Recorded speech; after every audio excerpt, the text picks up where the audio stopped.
Как создать красивый и уютный дом? Цветовая гамма. Цвета играют важную роль в создании атмосферы в доме.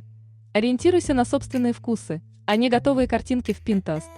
Посмотри на цветовую палитру, преобладающую в твоем гардеробе. Мебель. Мебель– это не только функциональный элемент интерьера, но и его важный декоративный элемент. Декор. Декор– это элементы интерьера, которые придают ему индивидуальность и уют.